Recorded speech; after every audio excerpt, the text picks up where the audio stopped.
أعوذ بالله من الشيطان الرجيم. أعوذ بالله من الشيطان الرجيم.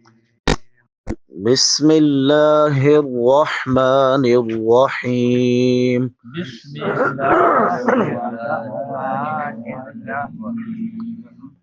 النار يعرضون عليها النار يعرضون عليها غدوا وعشيا غدوا وعشيا ويوم تقوم الساعة ويوم تقوم الساعة أدخلوا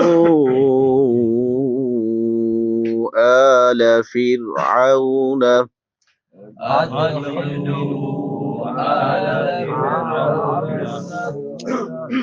أشد العذاب. أشد العذاب.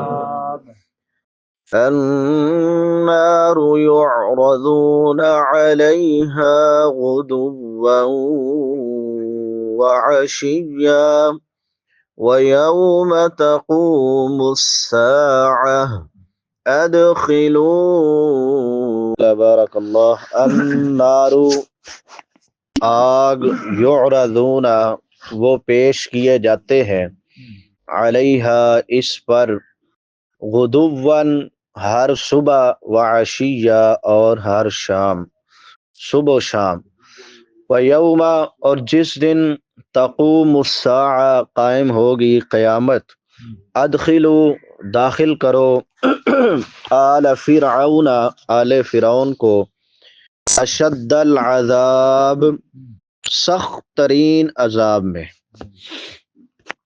النار یعرضون علیہا غدوا وعشیا سمندر میں غرق کیے جانے کے بعد اللہ تعالیٰ نے انہیں گھیرنے والے دو بدترین عذابوں کا ذکر کیا ہے۔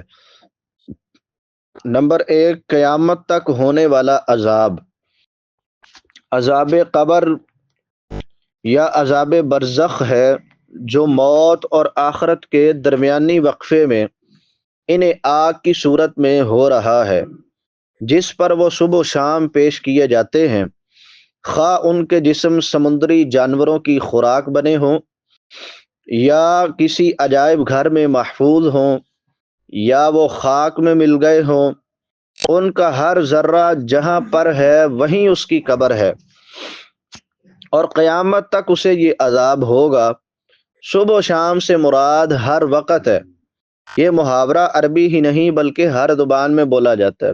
ہم کہتے ہیں نا کسی کو، یار تینوں تو صبح شام ایک کوئی کام ہے، ہاں جی صبح و شام ایک ہی کام ہے تمہیں، اس کے علاوہ کوئی کام نہیں، تو یہ وہی محاورہ ہے، یعنی ہر وقت تمہیں ایک ہی کام ہے، تو اس کا مطلب یہی ہے کہ ہر وقت انہیں عذاب ہو رہا ہے۔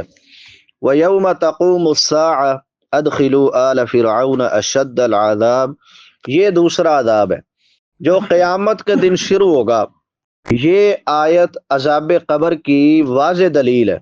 بعض لوگوں نے واضح آیات موجود ہونے کے باوجود اور احادیث موجود ہونے کے باوجود عذاب قبر کا انکار کیا ہے۔ اللہ تعالیٰ انہیں ہدایت دے۔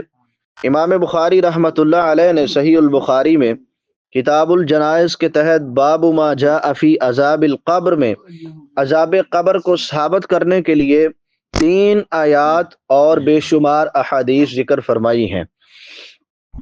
ان میں سے پہلی آیت اذ الظالمون فی غمرات الموت والملائکۃ باسطوا ایدیہم اخرجوا انفسکم اليوم تجزون عذاب الہون، یہ سورہ انعام کی آیت ہے کہ جب ظالم لوگ موت کی سختیوں میں ہوں گے، موت کی سختیوں میں ہوتے ہیں اور فرشتے اپنے ہاتھ پھیلائے ہوئے ہوتے ہیں کہ نکالو اپنی جانیں، آج تمہیں ذلت کا عذاب دیا جائے گا۔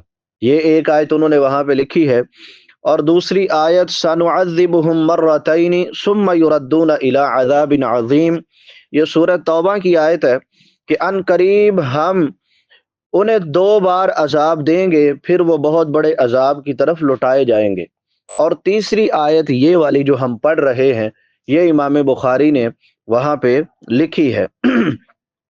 اور عذاب قبر سے متعلق صحیح البخاری میں جو احادیث موجود ہیں، ان میں سے چند ایک بطور مثال میں آپ کے سامنے پیش کرتا ہوں۔ سیدنا انس بن مالک رضی اللہ تعالی عنہ وہ فرماتے ہیں کہ نبی صلی اللہ علیہ وسلم نے فرمایا، آدمی جب اپنی قبر میں رکھا جاتا ہے اور اس کے ساتھی واپس لوٹتے ہیں تو وہ ان کے جوتوں کی آواز سن رہا ہوتا ہے، تو اس کے پاس 2 فرشتے آتے ہیں اور اس سے اٹھا کر بٹھا دیتے ہیں، اور پھر اس سے سوال کرتے ہیں، بتاؤ اس آدمی محمد صلی اللہ علیہ وسلم کے بارے میں تو کیا کہتا ہے؟ تو وہ بندہ کہتا ہے کہ وہ اللہ کے رسول ہیں اور اس کے بندے ہیں۔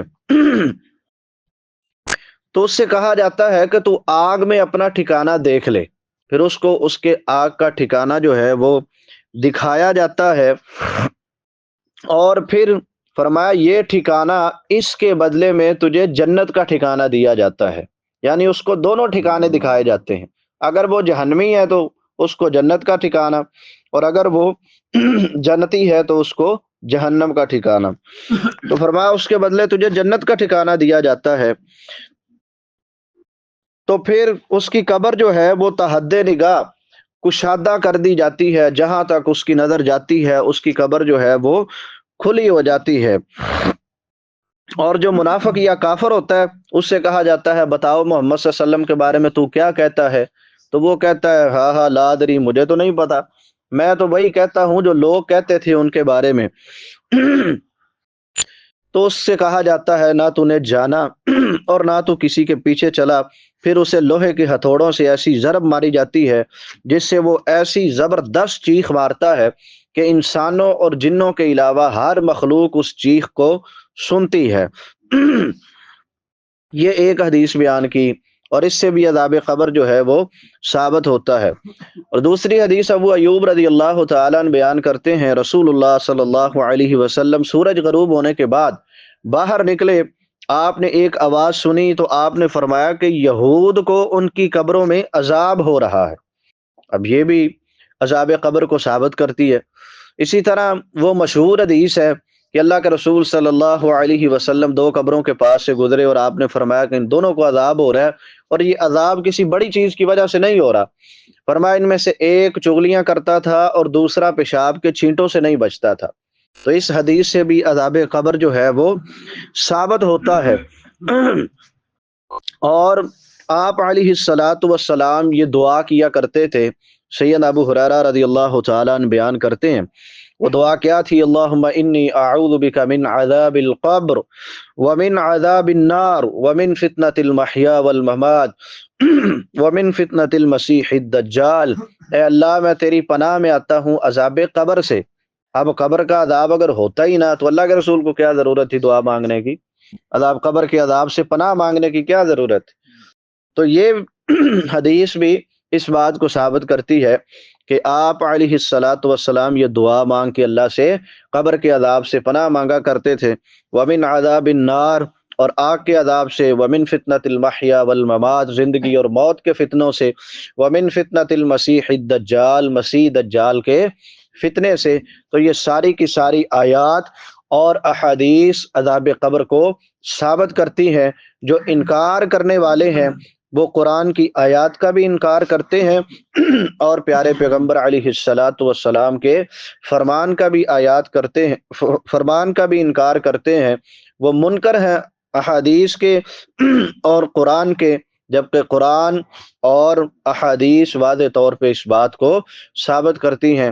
اللہ حق بات کو پڑھنے، سمجھنے، اس پر عمل کرنے اور اس کو آگے پھیلانے کی توفیق عطا فرمائے۔ وآخر دعوانا ان الحمد للہ رب العالمین۔